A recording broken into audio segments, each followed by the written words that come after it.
Hi guys! So I was thinking about last episode and I thought it would be worth explaining the difference between capital and income. Hi guys! Here's a supplemental video to episode 18. It may help you understand the difference between capital and income. Follow me as I visualize this example.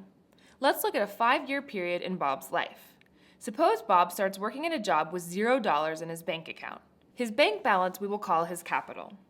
Our very simple diagram will set out his starting bank balance for the year. We can then separate the interest that his bank balance will generate in a year, the income from his job, and his total income.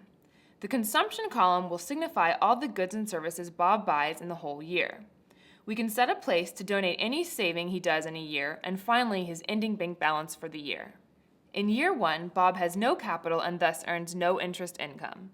He consumes $100,000, spending it on his apartment rent, going out to dinner, movies, and so forth. Since his labor income was $100,000, his total financial capital remains unchanged at $0. In year 2, Bob is once again making the same total income of $100,000. However, this year, Bob decides to tighten down and only consumes $90,000. He puts the other $10,000 in the bank. Because he has lived beneath his means, Bob's capital has increased from $0 to $10,000. In year 3, we can see the benefit of the previous period's frugality. Now, in addition to his salary of $100,000, Bob has an additional source of income, the 5% interest he earned on the $10,000 in the bank. Therefore, his total income is $100,500.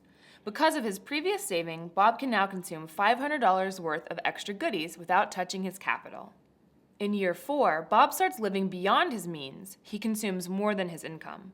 This is possible because of dis-saving. Bob draws down on his financial assets. Specifically, the market value of his bank balance drops from $10,000 to $6,000, which reflects the fact that Bob has consumed $4,000 more than his income this year. In year 5, we see the results of the previous year's capital consumption. Because Bob has only $6,000 in the bank, he earns only $300 in interest income. Thus, if he wishes to keep his capital intact, at the lower value of $6,000, Bob can only consume a total of $100,300 this year. Hope this helps. Hope that helped!